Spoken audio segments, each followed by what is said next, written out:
नमस्कार, मैं डॉक्टर नरेंद्र गुप्ता एक बार फिर आप सभी का स्वागत करता हूं अपने चैनल होम्योपैथिक एनलाइटन में। बहुत से लोग मुझको पूछते हैं कमेंट करके कि सर आप नई नई दवाइयों के वीडियो क्यों नहीं बनाते हो, कुछ ही दवाइयों तक क्यों सीमित हो। पहली बात कि जो क्लिनिक पे एक डॉक्टर के केसेस आते हैं, नॉर्मली उस क्षेत्र में रहने वाले लोगों की कुछ कॉमन समस्याएं होती हैं। उनका अपना कॉमन एक जो स्टैंडर्ड ऑफ लिविंग होता है वो होता है। तो इस तरह उस क्षेत्र विशेष का जो माहौल है बहुत हद तक एक जैसा होता है। तो इसलिए जो समाज है जहाँ से मरीज हमारे पास आने हैं, तो उनकी जो रिएक्शंस होती हैं वो भी काफ़ी मिलती जुलती होती हैं। 100% मिलती जुलती नहीं होती पर काफ़ी मिलती जुलती होती हैं। इसीलिए एक डॉक्टर के पास प्रायः कुछ सीमित दवाइयों के केसेस आते हैं। पर हमारा जो क्षेत्र है वो तो इंटरनेशनल है, तो मेरे पास तो सारी दुनिया के लोग होते हैं। तो पर ज़्यादा आसपास के लोग होते हैं जो अप्रोचेबल होते हैं। तो इसलिए कुछ कॉमन दवाइयाँ ही उनमें चलती हैं, लेकिन बहुत सारी दवाइयाँ मैंने अपने क्लिनिक में यूज़ की हैं, सफलतापूर्वक यूज़ करता हूँ, पर वो इतनी कॉमन नहीं होती हैं कि रोज़मर्रा के आपकी प्रैक्टिस में वो काम आए। इसलिए मैं कुछ कॉमन दवाइयों के बहुत सारे अलग अलग केसेस डाल रहा हूँ, क्योंकि जब एक पेशेंट बोलता है कुछ आपके सामने तो आपको वो एक अलग तरह का वर्जन, अलग तरह का बिहेवियर देता है। तो उस वक्त आपको समझ नहीं आता कि ये जो कुछ बोल रहा है ये वो दवाई है, यानी आप उस दवाई को आइडेंटिफाई नहीं कर पाते हो। तो इसलिए अगर एक ही दवाई के 50 केस होंगे, 20 केस होंगे, तो फिर आप आसानी से उस दवाई को आइडेंटिफाई कर पाओगे। एरर होने की संभावना बहुत कम हो जाएगी। इसलिए एक ही दवाई के जितने हम ज़्यादा से ज़्यादा केसेस देखेंगे वो हमारे अपने हित में होता है। दूसरी बात है कि जो हम सेमिनार करते हैं वहाँ हमेशा मैं नई दवाई बताता हूँ, उसके 2-3 केस भी दिखाता हूँ। तो उन एक पॉलिसी बनाई गई है कि जो सेमिनार में केसेस दिखाए जाते हैं हम उनका वीडियो नहीं बनाएंगे। पहले मैंने बनाए थे, अब नहीं बनाएंगे। तो अब वही बनाएंगे जो मैं अपने क्लिनिक पे करता हूँ, और जो सेमिनार में मैंने रेमेडी करी हैं प्रायः उनका केस मैं यहाँ पर नहीं डालता हूँ। तो इसलिए ये सीमित हो जाएगा। पर मेरा हर वीडियो आपको कुछ ना कुछ, बल्कि बहुत कुछ सिखाता है, पर उसके पीछे भावना सीखने की होगी तो मेरा वीडियो आपको सिखाएगा। अगर इन वीडियोस में आप बुराइयां ढूंढते रहोगे, कमियां ढूंढते रहोगे, तो मेरे को तो उससे कुछ फर्क पड़ने वाला नहीं है। मैं तो जितने भी मेरी की समझ है, देने की क्षमता है, मैं उस हिसाब से वीडियो बनाता रहूंगा, पर आप उससे ले नहीं पाओगे कुछ भी। तो जो मिल रहा है उसको खुले दिल दिमाग से समझो, उसको एक्सेप्ट करने की, बल्कि एक्सेप्ट से भी ज़्यादा ग्रेस्प करने की कोशिश करो। तीसरा पॉइंट जो होता है, लोग कहते हैं कि भाई आपकी साउंड क्वालिटी अच्छी नहीं है, आप हिंदी बहुत सारी बोलते हो, ऐसे बहुत सारे अलग अलग कमेंट होते हैं उसमें। अब ये चैनल हिंदी का ही है, हिंदी के लोगों को ही ध्यान में रखकर बनाया गया है, इसलिए तो मैं ज़्यादातर हिंदी बोलूँगा, और मेरे पास आने वाले मरीज भी हिंदी भाषी होते हैं। आप देखें जितने भी सेमिनार होते हैं या बहुत सारे वीडियोस होते हैं यूट्यूब के ऊपर होम्योपैथी से संबंधित, उनमें बहुत सारे तो अंग्रेजी के होते हैं, और जो डॉक्टर अंग्रेजी बोल रहा है उसमें भी साफ साफ पता लग रहा होता है कि इसको इंग्लिश आती नहीं है। दुनिया भर की मिस्टेक्स होती हैं, जो वो कहना चाह रहा है वो कह नहीं पाता, उसको उसके चेहरे से, उसके बोलने के ढंग से, प्रोनाउंसिएशन से सब पता लगता है कि इसके मन में तो कुछ और है, पर उसको ये इंग्लिश की वजह से एक्सप्रेस नहीं कर पा रहा है। तो फिर ऐसे लेक्चर का कुछ लाभ नहीं होता है। जब आप ऐसी भाषा का इस्तेमाल करें जिसमें आप अपने मन में जो कुछ है उसको कंफर्टेबली एक्सप्रेस कर सकें, और जो ऑडियंस है, जो सुनने वाले लोग हैं, वो उस वीडियो को अंदर तक ग्रैस्प कर सके, मतलब अंदर अपने उतार सके, जो उनके जीवन का हिस्सा बन जाए, वो वीडियो बनाने का लाभ होता है, अगर आपकी इंटेंशन वास्तव में लोगों को देने की है। अगर रोगी को फंसाने की है, जनता को फंसाने की है कि मेरी इन लच्छेदार बातों में फंसे और मेरे पास कुछ दवाइयां खरीद लें या मेरा प्रिस्क्रिप्शन बढ़ लें या ज़्यादा व्यूज आएंगे तो यूट्यूब से मुझको पैसा मिल जाएगा, ऐसी अगर कोई भी स्वार्थ वाली भावना वीडियो बनाने वाले के मन में है तो वो तो एक दुष्टता है। स्वार्थ दूसरे की कॉस्ट पे करना हमेशा दुष्टता होती है, और आखिर में आपको, यानी वो भी वीडियो बनाने वाला है इस उल्टी सीधी मंशा से, उसका नुकसान होने वाला है। तो मुझे उम्मीद है कि कुछ सवालों के जवाब मिल गए होंगे। अगर आपको मेरी ऑडियो क्वालिटी अच्छी नहीं लग रही है, समझ नहीं आ रही है, तो मैं आपको बता देना चाहता हूं, मैं वीडियो डालने से पहले उसको जब एडिट करता हूं तो उसको सुना जाता है। एक बार नहीं सुना जाता, बहुत बार सुना जाता है। और जब मुझको लगता है कि ये ऑडियो क्वालिटी अगर कोई सुनना चाहेगा, दोबारा सुने, अगर इस वीडियो को कोई सुनना चाहेगा, उसकी भावना सुनने की होगी, समझने की होगी, तो फिर उसको अच्छे से समझ आएगा। तो उसके लिए आप ईयरफोन यूज कर सकते हैं, ब्लूटूथ स्पीकर यूज कर सकते हैं, तो फिर आपको वो ऑडियो को, खराब ऑडियो क्वालिटी भी बहुत अच्छे से सुनाई देगी। मैं हर वीडियो को सुनता हूं अपलोड करने से पहले, क्योंकि एडिट करना होता है। तो मेरे ख्याल से मेरे कुछ आपके जो भी सवाल थे उनके कुछ हद तक जवाब आपको मिल गए होंगे। तो बाकी जो भी आगे की बातें हैं फिर मैं दूसरे वीडियो में करूंगा, नहीं तो ये एक ही वीडियो में इतना लंबा ये सब हो जाएगा। तो यहां आज मैं जो आपको केस दे रहा हूं, ये एक 25 वर्षीय नव विवाहिता का केस है जो रिसर्च कर रही है, और ये किसी के रेफरेंस से मेरे पास आई है, क्योंकि जो मरीज था जिसने इसको भेजा है वो भी सहज योग करता था, ये लड़की भी सहज योग करती है, और मैं भी सहज योग करता हूं।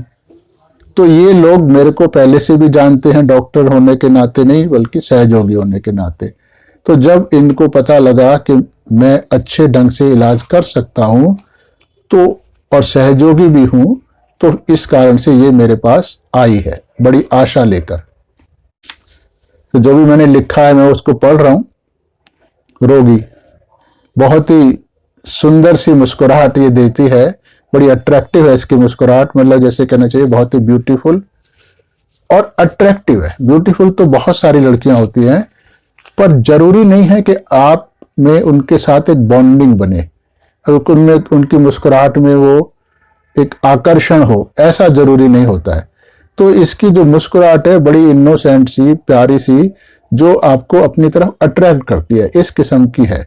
यानी आप इससे 5 मिनट की जगह 8-10 मिनट भी बात करोगे तो आपको अच्छा लगेगा। ऐसा नहीं लगेगा कि 3 मिनट मैंने फालतू में बात करी है या ये 3 मिनट मेरे लिए बोझिल है, ऐसा नहीं। तो ये इस मुस्कुराहट को आप ध्यान में रखें, ये इस दवाई की खासियत है, इसलिए मैं इसकी मुस्कुराहट पे इतना लंबा लेक्चर दे रहा हूं। अब ये आगे बोलती है, ये तो मैंने इसकी मुस्कुराहट की बात करी, ऑब्जर्वेशन की करी, तो अब जो ये कुछ बोल रही है, जो वर्ड बोल रही है वो मैं आपको समझाता हूं। सर हिस्ट्री के अनुसार बतानी है क्या? ऐसे देखते रहते मुस्कुराती मेरी तरफ, जैसे वो जो उसने सवाल किया है मैं उसको जवाब दूंगा कि उसको कैसे बताना है।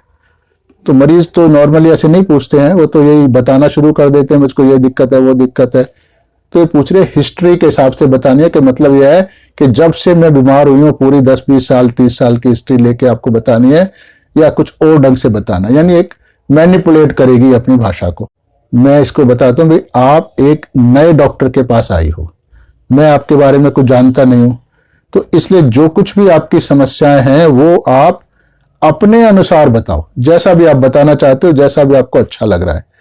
तो जो भी आपको बताने का मन कर रहा है वो सब कुछ बताओ, दिल खोल के बताओ। बड़ी अच्छी सी मुस्कुराहट के साथ ही बोलना शुरू करती है, और ये मुस्कुराहट उसकी शुरू से आखिर तक बनी हुई है। कभी कभी बीच में एक आध क्षण के लिए गायब होती है जब कुछ ऐसा स्टेटमेंट इसको देना होता है, बाकी तो ये इतनी ही मुस्कुराहट से बनी हुई है। मतलब हम दोनों के बीच में एक बड़ा प्यारा सा एक बॉन्ड बन गया है 1-2 मिनट के अंदर ही। तो ये मुस्कुराहट इतनी मधुर है कि एक मुस्कुराहट के साथ ही जैसे हम दोनों गहनता से एक दूसरे से जुड़ गए हैं। अब ये बताते हैं, असलियत में मेरे दादाजी, मतलब मेरे परदादाजी, मतलब ग्रेट ग्रैंडफादर को दमे की समस्या थी। उन्हीं से मेरे पिताजी को भी आई, और अब मेरे अंदर भी कुछ समस्याएं आ गई हैं। अब मैं पूरे लेक्चर में उतने अच्छे से नहीं मुस्कुरा सकता, वो मेरी आदत भी नहीं है, और वो फिर अननेचुरल होता है। तो मैं, आप समझिए कि मुस्कुराहट लड़की की लगातार जारी है, भाषा भी बड़ी प्यारी है, तो उसको ध्यान में रख के इसको सुने। तो शुरुआती दौर में मुझे असलियत में अस्थमा नहीं था, पर एक दिन दिवाली के समय घर की सफाई करते समय मुझको सांस की काफी परेशानी हुई, छींकें शुरू हो गई। तो फिर अपोलो अस्पताल में जाकर डॉक्टर को दिखाया, तो उन्होंने बताया कि मुझको एलर्जी की शुरुआत है और इससे आगे जाकर आपको अस्थमा हो सकता है। फिर जैसे जैसे समय गुजरा मेरी समस्या बढ़ती गई। फिर अभी 5-6 महीने पहले मैं अहमदाबाद से दिल्ली आ गई। तो जब मतलब आपके अंदर वो भावनात्मक असंतुलन होता है ना सर, इमोशनल इम्बैलेंस, या आप खुद भावनात्मक रूप से कमजोर हो जाते हो, मतलब जो इमोशनली आप कमजोर हो जाते हो, तो ये साइनस केविटी मतलब नाक के ऊपरी भाग पर हाथ लगाकर बता रही है, उसमें भारीपन आ जाता है। ये अपनी समस्या भी बता रही है और अपनी थ्योरी भी बता रही है। तो आंखें लाल हो जाती हैं और पानी आने लगता है। और फिर शुरू में मैंने जब डॉक्टर को दिखाया था तो उन्होंने मुझे साइनस ठीक करने की दवाइयां दी थी।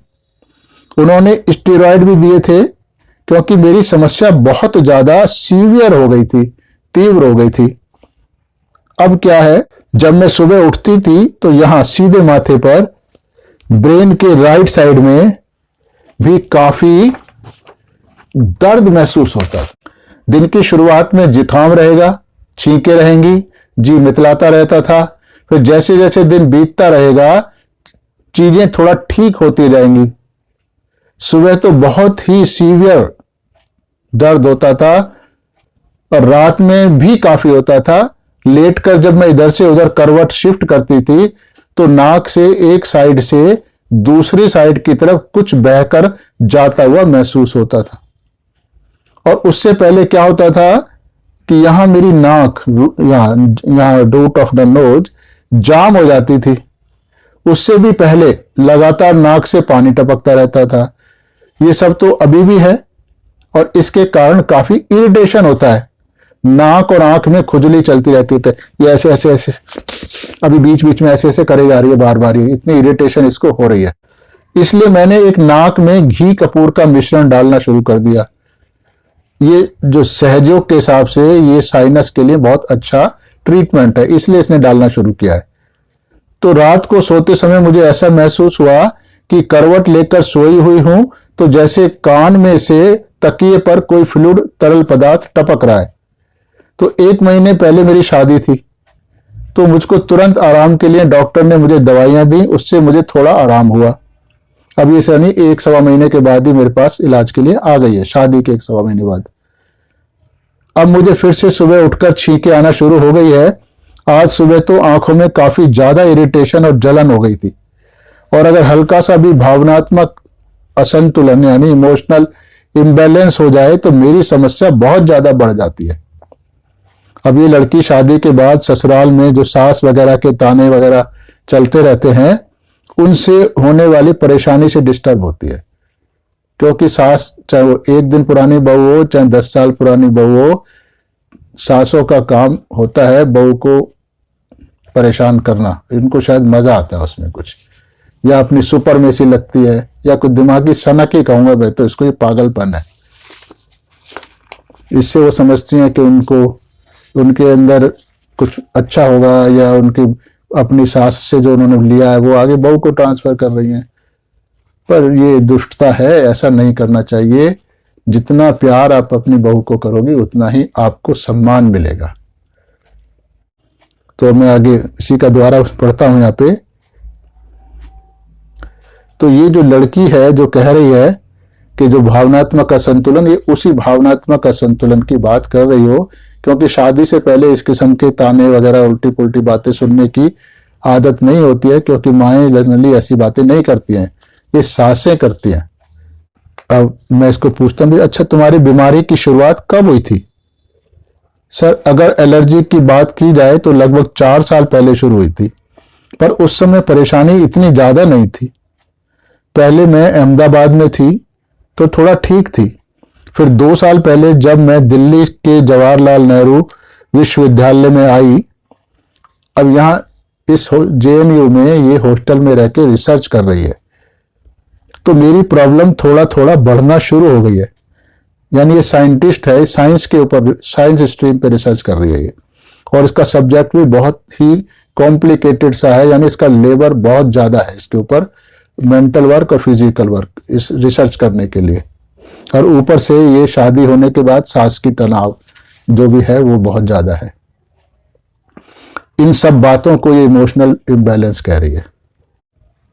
तो JNU में जब मैं आई रिसर्च कर रही हूं तो मेरी प्रॉब्लम थोड़ा थोड़ा बढ़ना शुरू हो गई है।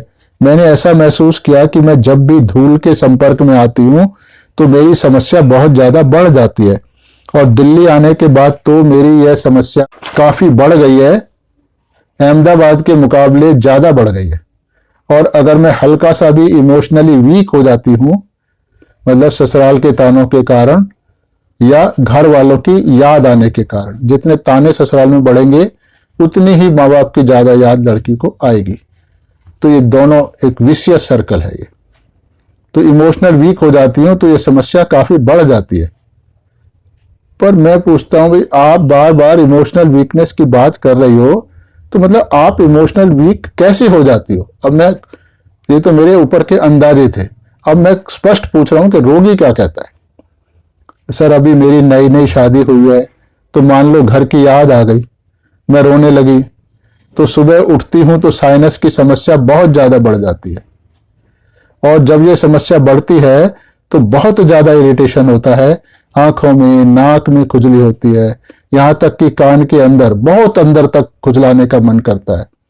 वहां तो खुजली मैं कर भी नहीं सकती, कान के अंदर भी, मिडल ऑफ द ईयर में होती है, तो काफी परेशानी होती है, और नाक कान सब बंद रहेंगे उस वक्त, और समस्या बहुत ज्यादा तीव्र हो जाती है। तो मैं इससे पूछता हूं, फिर आपको ये होम्योपैथी का इलाज, यानी मेरा ख्याल कैसे आ गया? एक तो मैं जी एलोपैथी का इलाज काफी लंबे से ले रही थी, उनसे मुझे आराम भी मिल जाता है, पर दूसरा मुझे स्टीरॉइड से बचना था।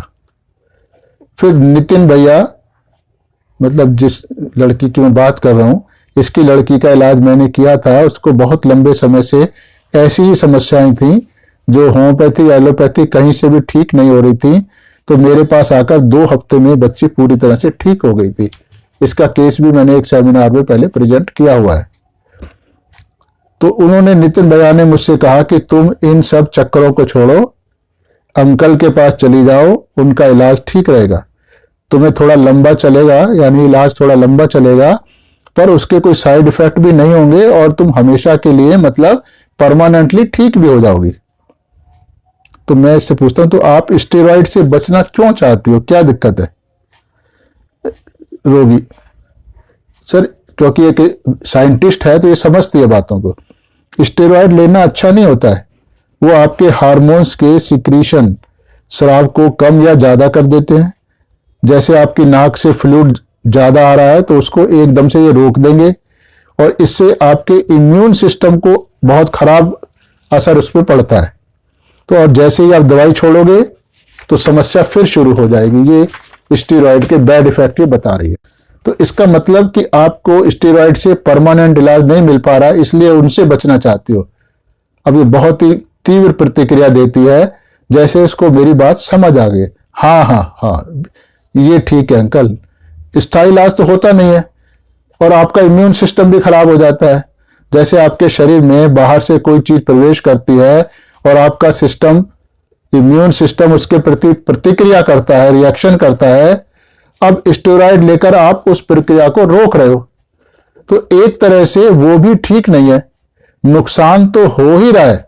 इससे तो मेरी सेहत और ज्यादा खराब हो जाएगी। मतलब स्टेरॉयड सेहत को तो खराब करते ही है, ये इसको मानना है, इसका यानी इसको जानकारी है। तो मेरे पूछने पर आप ऐसी बात बता रही हो या आपके मन में भी ऐसी बातें रहती हैं पहले से? नहीं नहीं रहती हैं। मैं तो स्टेरॉयड से तो बचना चाहती हूँ। एक लंबे समय तक तो स्टेरॉयड लेना ठीक नहीं होता है। थोड़े बहुत समय के लिए स्टेरॉयड ले लो तो चलो ठीक है, पर लंबे समय तक तो नहीं लेना, उससे तो नुकसान होता है। पर जब कभी भी मेरी तबीयत खराब होती है तो मैं दवाइयां लेने से बचती रहती हूँ। मैं चाहती हूँ कि नेचुरल तरीके से बीमारी ठीक हो जाए तो अच्छा है, पर जब तक बच सकती हूँ तब तक बचती रहती हूँ। जब बहुत ही ज्यादा परेशानी होने लगती है तो मैं फिर दवाई ले लेती हूँ, और जब मेरी सहनशीलता की सीमा के बाहर परेशानी चली जाती है या फिर मैं तब दवाई लेती हूँ, और जब थोड़ा बीमारी काबू में आ जाती है तो मैं तुरंत ही दवाई छोड़ देती हूँ, एलोपैथिक दवाइयाँ। तो मैं पूछता हूँ कि क्या आजकल आप इमोशनल इम्बैलेंस ज्यादा हो रही हो, जो कि आपकी तकलीफें इतनी बढ़ गई हैं? नहीं नहीं, ऐसे तो पक्के तौर पर तो नहीं कह सकते। अब क्योंकि साथ में इसका पति बैठा हुआ है और शायद इसी कारण से इसने ऐसे कहा होगा, मेरे को जो अंदाजा लगा। पर ज्यादा तो यह पोल्यूशन की वजह से ही हो रहा है। पहले तो मैं कैंपस में ही रहती थी, अब शादी के बाद ससुराल में रहती हूँ तो हर रोज बसों में आना जाना पड़ता है, इसलिए धूल मिट्टी की वजह से ये ज्यादा हो रहा है। मतलब इस ससुराल के तानों वाली बात काट गई है, जबकि शुरू से ये इमोशनल इम्बैलेंस की बात कर रही थी और अब ये सवाल सीधा होने से पोल्यूशन की बात करने लगी है, क्योंकि सामने पति बैठा हुआ है। तो आपको ऐसे लग रहा है कि ये वातावरण आपको सूट नहीं कर रहा है। हाँ हाँ, ये भी एक कारण हो सकता है। दिल्ली में तो अहमदाबाद से ज्यादा पोल्यूशन है ही, ये बात तो पक्की है ही, ये बात तो पक्की है ही। ये जरूरी है जिस ढंग से बोल रही है। किसी बीमारी का कारण केवल पोल्यूशन नहीं होता है। अगर यह केवल एक वजह होती तो दिल्ली के सभी लोग बीमार होते। रोगी आगे बताती है, आपको अपने शरीर के सिस्टम का पता होता है सर। जब बार बार शरीर को एक ही बाह्य वस्तु के संपर्क में लाओगे तो आपका शरीर तो प्रतिक्रिया करता ही है, रिएक्शन तो करता ही है। अब ये अपनी सोच को तर्क की कसौटी पर खरा करने का प्रयास कर रही है और वह अपनी इस सोच से पूरी तरह से सहमत है, यानी जो कुछ कह रही है वो, उसको लग रहा है कि वो एब्सोल्युटली सही कह रही है, वो उसमें कोई आर्गुमेंट की गुंजाइश है नहीं। अब जैसे मुझको पता है कि मुझे धूल से समस्या होती है और आप अगर बार बार धूल के संपर्क में आओगे तो समस्या तो होगी ही, इसलिए अगर आप उससे बच सकते हो तो फिर बचना चाहिए। जैसे मान लो अगर मुझे एलर्जी नहीं हो रही है तो चाहे मैं झाड़ू पोछा करूं या रसोई में कोई तड़का वगैरह लगाऊं तो उनसे मुझे कुछ समस्या नहीं होती है। पर जब मुझे एलर्जी हुई हो तो इन सभी चीजों से मेरी परेशानियां बहुत ज्यादा बढ़ जाती हैं। ये तो अक्सर एलर्जी के केस में होता ही है। यानी ये तो ऐसे बात कर रही है कि जैसे इसकी बात पत्थर की लकीर है, ऐसे तो होता ही है। तो अच्छा, मैं पूछता हूं आगे। तो स्टेरॉयड के बाद इलाज थोड़ा ज्यादा समय लेता है, परंतु आप पूरी तरह से ठीक तो हो जाओगे। परंतु अगर आपको कभी एलोपैथी की जरूरत पड़े तो ले लेना। बिना मतलब परेशान होते रहने की कोई जरूरत नहीं है। धीरे धीरे आपको एलोपैथी की जरूरत कम होती जाएगी और फिर पूरी तरह से खत्म हो जाएगी। ये मैं इसको समझा रहा हूं। पर कहते हैं कि सर एलर्जी तो एक ऐसी समस्या है जिसका कोई इलाज हो ही नहीं सकता। अच्छा, तो मैं पूछता हूं फिर जब इलाज नहीं हो सकता तो आप फिर मेरे पास क्या करने आई हो? तो आप मेरे पास इलाज करवाने आई हो तो कुछ इलाज की आशा लेकर ही तो आई होगी। नहीं तो आप क्यों आती मेरे पास। इसलिए ऐसी बात करने का तो कोई फायदा नहीं है, आप पूरी तरह से ठीक हो जाओगी। रोगी कहता है हाँ हाँ, पर कुछ तो सर जेनेटिक समस्या तो होती ही है ना, वो धीरे धीरे कुछ हद तक तो रहेंगी ना मेरे अंदर। मतलब आप क्या कहना चाहती, जरा खुल के बताओ। नहीं नहीं, कुछ नहीं अंकल, आप अपनी बात कहो। तो बात को खत्म नहीं करो, खुलकर बताओ जो कुछ भी आपके मन में चल रहा है, क्योंकि आपके मन में जो कुछ चल रहा है वो सब कुछ इलाज करने के लिए जानना जरूरी है। आपकी सोच के अनुसार ही हम दवाई का चुनाव करते हैं। हाँ हाँ, no doubt no doubt, homeopathy तो टाइम कंज्यूमिंग प्रोसेस है ही। होम्योपैथिक सबसे फास्ट पैथी है, टाइम कंज्यूमिंग नहीं है ये। अगर एलोपैथी या और दूसरी साइंस फास्ट होती तो ये 5 साल के बाद मेरे पास थोड़ी बैठी होती। 5 साल से तो इलाज करा ही रही है, तो हमारे पास तो 5 साल नहीं लगेंगे, हमारे पास तो साल भी नहीं लगेगा इसको ठीक होने में। तो हमारी ज्यादा अच्छी हुई या उनकी ज्यादा अच्छी हुई जो 5 साल के बाद भी ठीक नहीं कर पाए और जिंदगी भर भी नहीं कर पाएंगे। तो फास्ट तो हमारी ही है। तो no no no doubt, homeopathy तो टाइम कंज्यूमिंग प्रोसेस है ही, लेकिन मैं फिर भी होम्योपैथी की लूंगी, बाकी दवाइयां नहीं लूंगी। अच्छा चलो ठीक बात है, इसलिए मैं आपकी मानसिक स्थिति जानने का प्रयास कर रहा था। नहीं सर, मेरा तो ऐसे मानना है कुछ समय के लिए एलर्जी को आप रोक सकते हो, परंतु हमेशा के लिए ठीक नहीं कर सकते हो। नहीं नहीं, ऐसी कोई बात नहीं, आप पूरी तरह से ठीक हो जाओगी, पर बीच में अगर कभी आपको एलोपैथी की जरूरत पड़े तो आप ले लेना, उससे हमारे इलाज में कोई खास रुकावट नहीं आएगी। अच्छा, तो दोनों दवाइयां एक साथ लेने में कोई समस्या नहीं आती सर? अब जब मैं कह रहा हूं ले लेना तो समस्या आई है तो मैं क्यों कहूंगा, पर फिर भी रोगी के दिमाग में जो प्रेजुडाइज हैं, जो ये नैरेटिव्स भरे पड़े हैं हमारे समाज के कारण, वो तो फिर काम करते ही हैं। मैं इसको बताता हूं, जब कभी भी बीमारी तीव्र हो, मतलब एक्यूट सीवियर हो, तो फिर उस समय डॉक्टर की सलाह से आप एक एलोपैथिक जब तक लो जब तक कि आपकी बीमारी सहनशीलता की सीमा में ना आ जाए, और जब बीमारी बर्दाश्त करने के लायक हो जाए तो तुरंत एलोपैथिक छोड़ दो। पर उस दौरान भी हमारी दवाई लेते रहो, जो रूटीन दवाई है उसको लेते रहो। ओके ओके ओके, मुझे इलाज के दौरान कुछ सावधानियां बरतनी है क्या सर? अरे हमारे इलाज के अनुसार कोई सावधानी की जरूरत नहीं होती है, परंतु जो कुछ आपको लगता है कि ये नुकसान कर रहा है मुझको, केवल उन्हीं सब स्थितियों से आपको बचना है। इसलिए किस चीज से बचना है यह फैसला तो आप खुद ही करोगे। यहां आने से पहले मुझे डॉक्टर ने कहा था कि आपके बहुत सारे टेस्ट करके पता लगाया जाएगा कि आपको किस किस चीज की एलर्जी है। सर, एलर्जी टेस्ट करना एक समय लेने वाली क्रिया है, बहुत समय लगता है इसमें, उतना समय मेरे पास था नहीं।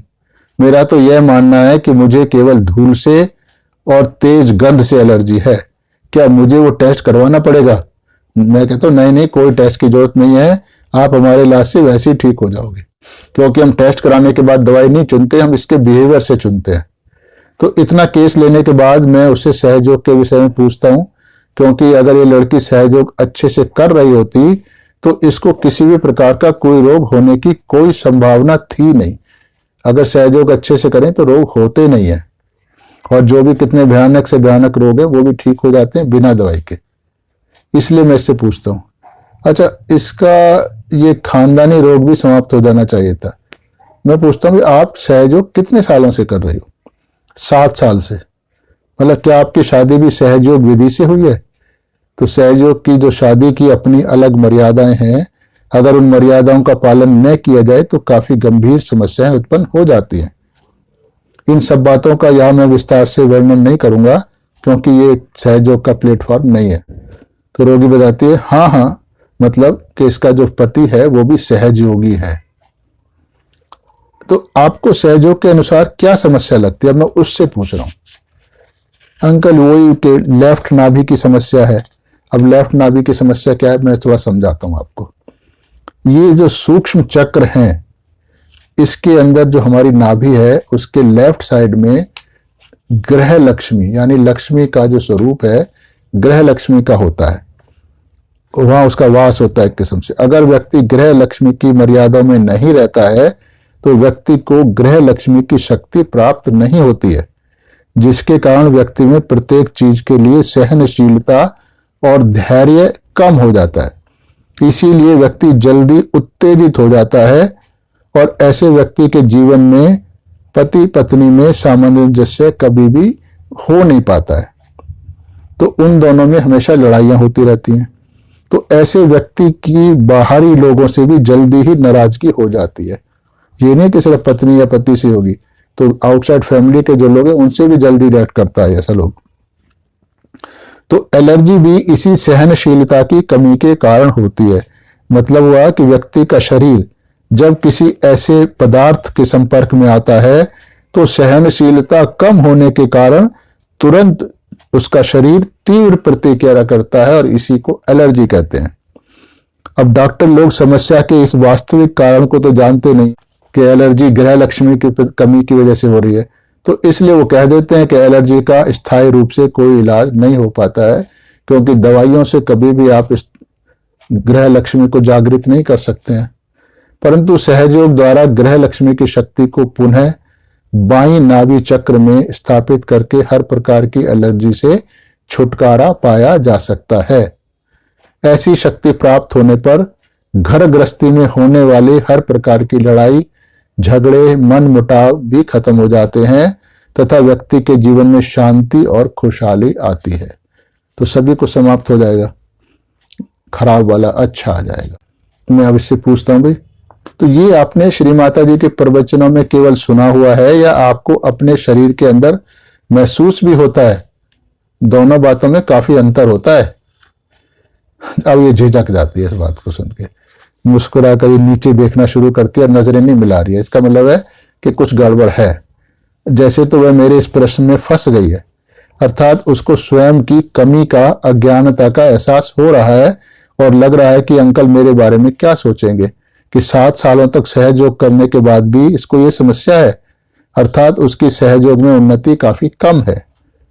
फिर इतनी देर में थोड़ा बैलेंस हो जाती है, संयत होकर मुस्कुराकर बहुत स्पष्ट और आत्मविश्वास भरा जवाब देती है, जिससे उसकी सभी कमजोरियां छुप जाएं जो भी ऊपर उसने एग्जिबिट हुई हैं। हाँ हाँ मुझे पता है सर, शरीर पर भी मुझको पता चलता है, पर इससे तो हंसा चक्र भी खराब रहता है। हंसा चक्र और विशुद्धि चक्र दोनों की गड़बड़ी से साइनस की बीमारी होती है। अब ये सब ज्ञान श्री माता जी निर्मला देवी ने सहजयोगों को अपने प्रवचनों में दिया हुआ है, तो उसको आप जब सुनेंगे तो ये तो याद हो जाएगा, पर आपका शरीर उसको बता रहा है या नहीं बता रहा है, ये एक अलग बात है। तो इन चक्रों को सुधारने के लिए फिर आप क्या करती हो, मैं अब उसी से पूछ रहा हूं।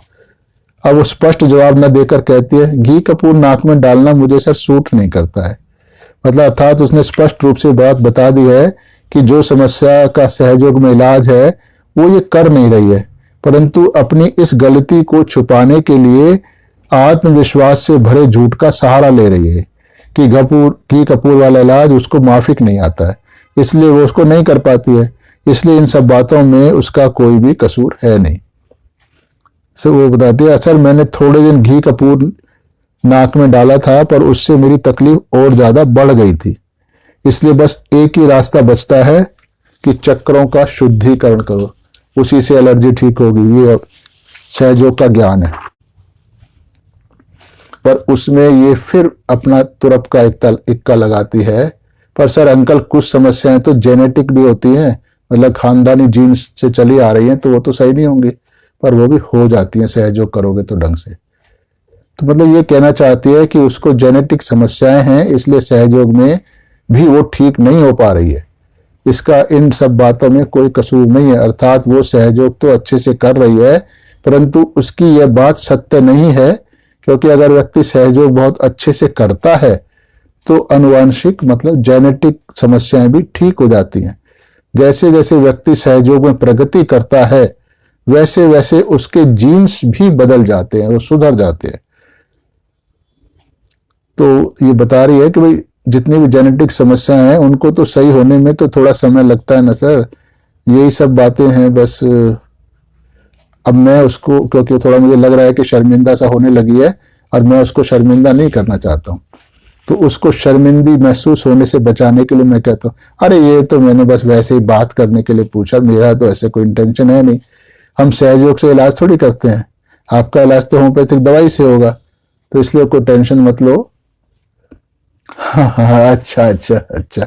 अब इसको लग गया कि जो भी अंकल मेरे बारे में कोई गलत बात नहीं सोच रहे हैं, मुझे खराब सहयोगी नहीं समझ रहे हैं, इसलिए ये इतना प्रसन्न हो रही है, एक एप्रिसिएशन उसको मिल गया है। अच्छा, आपको इन सब बातों के अलावा भी क्या किसी प्रकार की कोई और तनाव वगैरह रहता है? नहीं नहीं, और कोई तनाव नहीं रहता मुझको। तो इसका मतलब है आप ये कहना चाह रही हो कि यहाँ पर दिल्ली का वातावरण आपको माफिक नहीं आ रहा है? हाँ हाँ हाँ।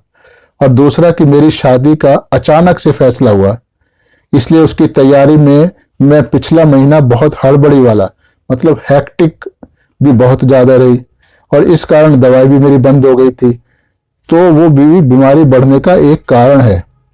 कल से मुझे ऐसे समझ आ रहा है कि छींकों और साइनस की समस्या काफी बढ़ गई है, ये और ज्यादा सीवियर हो जाए इससे पहले ही मैं इसका इलाज करवा लूं। आज सुबह ही मुझे छींकें बहुत ज्यादा हो रही थी। मेरे पास हमेशा आंखों की दवाई रहती है, क्योंकि आंखों में काफी खुजली होने लगती है और आंखों को बार बार धोना पड़ता है, इसलिए आंखों को नम रखने के लिए मैं वो दवाई आंखों में डालती रहती हूँ। मैं हर वक्त दवाई खाने से बचना चाहती हूँ, और वो भी एलोपैथिक, क्योंकि एक समय के बाद आपका शरीर इन दवाइयों के प्रति अवरोध पैदा कर लेता है, इसलिए आपके पास आगे के इलाज के लिए कुछ साधन भी नहीं बचता है। इसलिए मैंने फैसला किया है कि मैं होम्योपैथिक दवाई लूंगी। तो जो भी बातचीत करी है मैंने अभी रोगी से, उसके हाव भाव, मुस्कुराहट, बोलने का ढंग वगैरह वगैरह, तो उसके साथ मैंने जो रूब्रिक बनाए हैं वो मैं अभी आपको पढ़ रहा हूं। Delusion beautiful landscape of. Delusion beautiful. Delusion injury is being injured by his surroundings. Kill desire to be. Magnetized, easily magnetized. Objective, reasonable. Positiveness and vivacious. तो ये जो रूब्रिक मैंने लिए तो इनके आधार पर मैंने इसको लैकेसिस दी थी। अब मैं आपको इन रूब्रिकों को समझाता हूं कि यार इन रूब्रिकों का मतलब क्या है, क्योंकि लैकेसिस के केस तो हमने पहले भी अपलोड करे हुए हैं, पर उसमें ये सेट नहीं था, ये अलग किस्म का है। तो पहला रूब्रिक है डेल्यूजन ब्यूटीफुल लैंडस्केप ऑफ। तो इसका मतलब होता है कि उसको ऐसे लग रहा है कि जैसे बहुत ही सुंदर दृश्य वो देख रहा है, उसके आसपास जो वातावरण है बहुत ही भव्य है, बहुत ही मधुर में, बहुत ही सौम्य है, उसमें उसको देखने में मजा आ रहा है। तो व्यक्ति को अपने आसपास का संपूर्ण परिवेश, जहां तक भी उसकी दृष्टि जाती है, बहुत सुंदर प्रतीत होता है, परंतु ऐसी भावना को व्यक्ति सीधे सीधे इन शब्दों में व्यक्त नहीं करेगा जैसे मैंने अभी बताया आपको, बल्कि इस सुंदर अभिव्यक्तियों को वह अपने हाव भाव से व्यक्त करता है। जब व्यक्ति को किसी सुंदर चीज की अनुभूति होती है तो उसको आनंद प्राप्त होता है और इससे वह प्रफुल्लित हो जाता है, जैसे खुशी के मारे चहक रहा हो। तो उसके चेहरे पर खुशी की एक चमक होती है, बातों में और आवाज में जान होती है, स्ट्रेंथ होती है, जोश होता है। तो बोलचाल भी तीव्र गति से रहती है और हर हरकत में जोश रहता है जब आप खुश होते हो तो। और इस खुशी में वह अपने आसपास के वातावरण से एकाकार हो जाता है, तो वो जिंदा दिल हो उठता है। तो ये ऐसा ही चहक रही थी, मुस्कुराहट दे रही थी, अपनी बात को पॉजिटिवली कह रही थी, तो इसको लग रहा था सब अच्छा ही अच्छा है, तो इसलिए इसको लिया है हमने ये। दूसरा रूब्रिक है डेल्यूजन ब्यूटीफुल, मतलब सब कुछ बड़ा सुंदर है, तो बहुत सुंदरता की अनुभूति होती है, अर्थात उसके मन में सुंदर सपने होते हैं, आशा और जोश भरा होता है, और ये सुंदरता की अनुभूति उसकी खुशी के रूप में उसकी प्रत्येक क्रिया में झलकती है। यानी इसके बोलने का ढंग भी बड़ा जोशीला, उछलने वाला होगा, और मुस्कुराहट बड़ी लंबी और मनमोहक होगी, जैसे मैंने पहले ही इस केस की शुरुआत में आपको बताया था। वो इस प्रकार की मधुर मुस्कुराहट ने ही दवाई का सिलेक्शन वहां पर करवा दिया था, चाहे इसने कोई तकलीफ मुझको नहीं बताई थी, क्योंकि तकलीफों से तो दवाई बनती नहीं है। तीसरा रूब्रिक है delusion injury is being injured by his surroundings.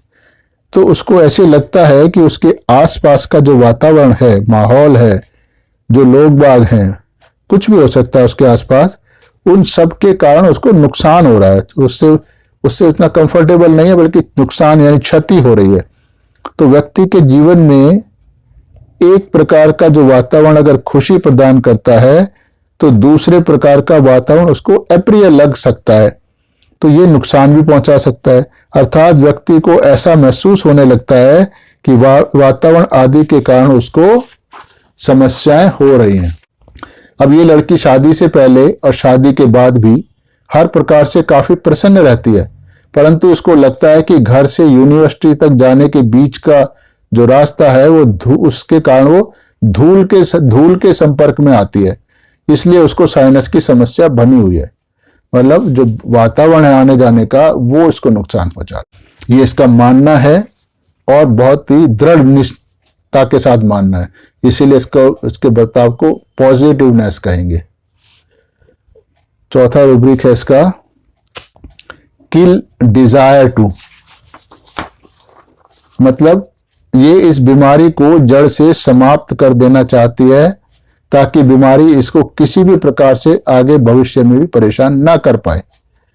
किसी चीज, किसी व्यक्ति, किसी पशु आदि को मारने की इच्छा उसी स्थिति में होती है जब वो व्यक्ति, चीज आपको किसी भी प्रकार से नुकसान पहुंचा रहा हो या भविष्य में उससे किसी प्रकार का नुकसान पहुंचने की आवश्यक संभावना हो, अर्थात समस्या के अस्तित्व को ही समाप्त कर देना चाहती है।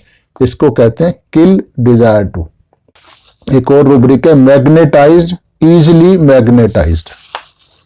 तो इसमें क्या, किसी की तरफ आकर्षित होना, तो दूसरे की शक्ति, उसके गुण, उसकी प्रवृत्ति आदि अपने अंदर ग्रहण उसी के समान बन जाना, ऐसी इच्छा रखना कहलाता है मैग्नेटाइज्ड डिजायर। तो ये रोगी मुझसे प्रभावित होकर आई है और इसमें इतना आकर्षण है कि हम दोनों, रोगी और डॉक्टर, इन दोनों के मध्य एक तारतम्य स्थापित हो गया है, दोनों एक दूसरे को आकर्षित कर रहे हैं। छठा है ऑब्जेक्टिव रीजनेबल, मतलब किसी निश्चित उद्देश्य को लेकर कार्य करना, ये ऑब्जेक्टिव रीजनेबल होता है। इस लड़की का उद्देश्य, मतलब जो उसका ऑब्जेक्टिव है, वो है अपने साइनस की समस्या से छुटकारा पाना, ये ऑब्जेक्टिव है इसका, और इसके लिए वो रीजनेबल फिर ट्रीटमेंट ले रही है, तो हो गया रूब्रिक ऑब्जेक्टिव रीजनेबल।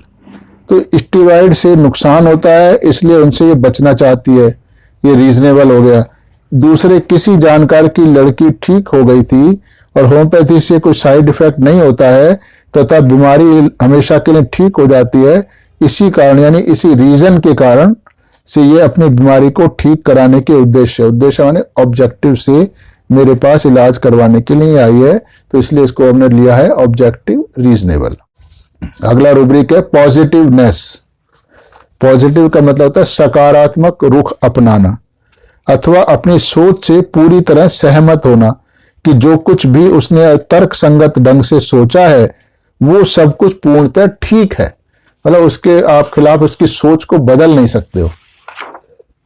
वो अपनी इस सोच को सही ठहराने के लिए तरह तरह के आर्गुमेंट भी करेगी। जैसे वो कह रही है कि स्टेरॉइड लेना अच्छा नहीं होता है, वो आपके हार्मोन्स के सिक्रीशन को कम या ज्यादा कर देते हैं, इसलिए उस आपके इम्यून सिस्टम पर उसका असर पड़ता है, और जैसे ही इन्हें लेना बंद करोगे समस्या फिर से आ जाएगी। तो ये उसकी अपनी धारणा एक पक्की है, इसलिए इसको पॉजिटिवनेस कहा गया है। तो इसलिए हमने लैकेसिस को दी थी, तो फिर मेरे पास आती है 6 जनवरी 2016 को, और बहुत ही प्रसन्न चित्त लग रही है ये। उसकी ये मुस्कुराहट और हंसी आपसे एक रिश्ता बना लेती है, जैसे तो उसने अपनी जीवन शक्ति भी आपके अंदर भरकर आपको भी जीवंत बना दिया है। मतलब ऐसे लोग जो दूसरे से मिलते हैं तो वो भी उसकी खुशी में शामिल हो जाते हैं, उससे सड़ियल जैसा मुंह नहीं बनाते हैं वो लोग।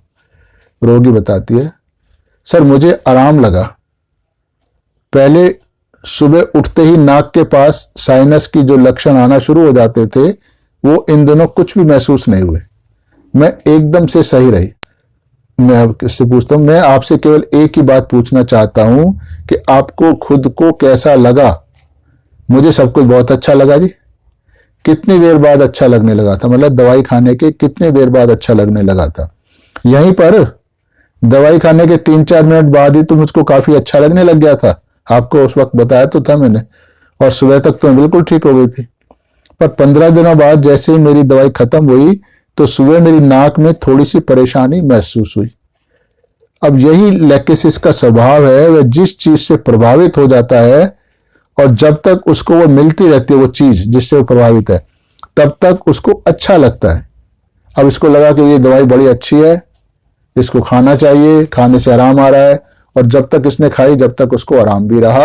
और जिस दिन इसको लगा कि मेरी दवाई से तो अब मेरे पास दवाई नहीं है, यानी कमी महसूस होने लगी, उसी दिन से इसको कुछ परेशानियां भी महसूस होने लगी। तो इसीलिए जैसे ही लैक्टेसिस को वो चीज ना मिले कि स्वयं को असहज महसूस करने लगता है और उसी चीज को पाने के लिए बेचैन उठता है। तो इस रोगी के साथ भी ठीक ऐसा ही हो रहा है। इसको प्लेसेबो खाने से भी आराम मिल तो रहा है, पर जैसे ही इसको प्लेसेबो खत्म हुआ, इसकी परेशानियां फिर महसूस होने लगी। और ऐसा तब तक चलता रहेगा कि इसको लैक्टेसिस की आवश्यकता रहेगी। लैक्टेसिस की उच्च पोटेंसी से इसकी यह आदत समाप्त हो जाएगी और नए प्रकार की प्रवृत्ति उभर कर सामने आएगी। तो जो भी प्रवृत्ति उभर कर सामने आएगी, फिर हम उस प्रवृत्ति के अनुसार नई दवाई का चुनाव करेंगे। तो इस तरह हर बार एक नई स्थिति आएगी। हर केस में होता है ऐसा, हर क्रॉनिक केस में होता है। तो उस वक्त हम नई दवाई का चुनाव करेंगे तो फिर केस आगे निकलना शुरू होगा। तो ऐसे जैसे जैसे दवाई काम करती है, नए नए आयाम रोगी में खुलने लगते हैं और उस समय हमें उस नई दवाई का सहारा लेना होता है। और ऐसे सीक्वेंस ऑफ मेडिसिन एक के बाद एक मेडिसिन दी जाती हैं, तब जाकर ये क्रॉनिक केसेस ठीक होते हैं। ये सत्य नहीं है कि आपने कॉन्स्टिट्यूशनल दवाई उसकी सेलेक्ट कर ली तो वो अब पूरी तरह से एक खुराक से ठीक हो जाएगा। ये कथन सत्य नहीं है। उस एक खुराक से उस वाली अवस्था जिस समय आपने चुनाव किया है वो ठीक हो जाएगी और ठीक काफी दिन रहेगी, लेकिन बाद में आपको कोई दूसरी दवाई का चुनाव करना पड़ेगा, क्योंकि ये अवस्था एक समय आके रुक जाएगी, नए सिम्टम पैदा हो जाएंगे और पैदा होने के बाद वो सिम्टम वहां खड़े रहेंगे। वो ये नहीं कि थोड़े दिन में खत्म हो गए। तो अगर खत्म हो जाते हैं, वो सिम्टम रुकते नहीं है, तो आपको दवाई देने की जरूरत नहीं है, फिर रूटीन दवाई से काम चल जाता है। लेकिन आपकी दवाई के बाद कुछ दिन आराम रहने के बाद अगर वही सिम्टम या नए सिम्टम का सेट आ गया है और वो जा नहीं रहा है, अपने आप से हट नहीं रहा है, और रोगी भी परेशान हो रहा है, तो फिर आपको नई दवाई का सिलेक्शन करना पड़ेगा। इस तरह से एक दवाई ने जितना काम करना होता है वो कर लेती है, उसके बाद दूसरी दवाई आती है, वो उसको जितना काम करना होता है वो कर लेती है, ऐसे फिर तीसरी, फिर चौथी, ऐसे चलती रहती है सीक्वेंस में। तो इस तरह हर एक दवाई के बाद रोगी की हेल्थ पहले से थोड़ी और अच्छी हो जाती है। इसलिए जितने लंबे समय तक हमारे ट्रीटमेंट में रोगी रहता है, साल, 2 साल, 3 साल भी, तो उतनी ही उसकी हेल्थ अच्छी और अच्छी और अच्छी होती चली जाती है। तो इसको हम ये नहीं कह सकते कि होम्योपैथी तो लंबा इलाज चल रहा है। लंबा नहीं चल रहा, ये रिपेयर चल रही है। इलाज तो किसी भी दुनिया की पैथी में होता नहीं है, चाहे वो कोई भी पैथी है। कहीं पर इलाज नहीं होता है, सब जगह पेशेंट को रिलीफ दिया जाता है। और यहां इलाज हो रहा है क्योंकि आपकी जो हेल्थ है वापस वैसी अवस्था में रिस्टोर करने का प्रोसेस चल पड़ा है जैसे कि परमात्मा ने हेल्दी आपको बनाया है। तो यहां रिपेयर है, पैच वर्क नहीं है, सप्रेशन नहीं है। बाकी सब जगह सप्रेशन होता है या पैच वर्क होता है, यानी रिलीफ दिया जाता है। तो मैं अभी आपको फिर दोबारा पढ़ता हूं ये। तो ये लैक्टेसिस का स्वभाव है कि वह जिस चीज से प्रभावित हो जाता है, जब तक उसको ये मिलती रहती है तब तक उसको अच्छा लगता है, परंतु जैसे ही उसको वो चीज ना मिले वो स्वयं को असहज महसूस करने लगता है और उस चीज को पाने के लिए बेचैन रहता है। तो इस रोगी के साथ ठीक ऐसा ही हो रहा है कि इसको रूटीन दवाई खाने से भी आराम मिल रहा था, परंतु जैसे ही इसको रूटीन दवाई खत्म हुई, इसको फिर परेशानियां महसूस होने लगी। ऐसे तब तक रहेगा कि जब तक इसको लैक्टेसिस की आवश्यकता रहेगी। ये नहीं कि आपने एक बार लैक्टेस दे दी तो लैक्टेसिस परमानेंट उसकी दवाई खत्म हो गई, उसके बाद काम नहीं करेगी, ऐसे नहीं होता है। तो लैक्टेसिस की उच्च पोटेंसी से इसकी आदत भी समाप्त हो जाएगी और नए प्रकार की प्रवृत्ति उभर कर आएगी और वो उभर कर आएगी तो वो टिकी रहेगी, तो उस समय हमें किसी नई दवाई का चुनाव करना पड़ेगा। तो फिर वो स्थिति भी धीरे धीरे हट जाएगी और फिर उसके बाद फिर एक और नई स्थिति आएगी। तो ये सीक्वेंस चलता रहेगा और हर मेडिसिन के बाद पेशेंट की हेल्थ पहले से ज्यादा बेटर होती जाएगी। तो इसलिए जितने लंबे समय तक हमारे होम्योपैथिक ट्रीटमेंट में रहता है, मैं अपनी बात कर रहा हूं, उतना ही ज्यादा अच्छा स्वास्थ्य रोगी को मिलता चला जाता है। तो ये हुई होम्योपैथी एनलाइटन की विशेषता, जो कहीं पर भी बताई नहीं जाती है। तो आपको समझ आया कि क्लासिकल नहीं है, तुक्का मार होम्योपैथी भी नहीं है, ये बहुत अटल वैज्ञानिक प्राकृतिक सिद्धांतों पर आधारित साइंस है। यानी जो मैं सिखा रहा हूं वो सर्वश्रेष्ठ होम्योपैथी है। तो आप सर्वश्रेष्ठ होम्योपैथी सीखिए। वो तभी होगा जब आपके अंदर सीखने की प्रवृत्ति होगी और मेरे प्रति समर्पण और आदर होगा। आदर नहीं होगा तो आप इन वीडियो से भी कुछ नहीं सीख सकते। तो सीखने के लिए पहली शर्त होती है विनम्रता और सिखाने वाले के प्रति आदर।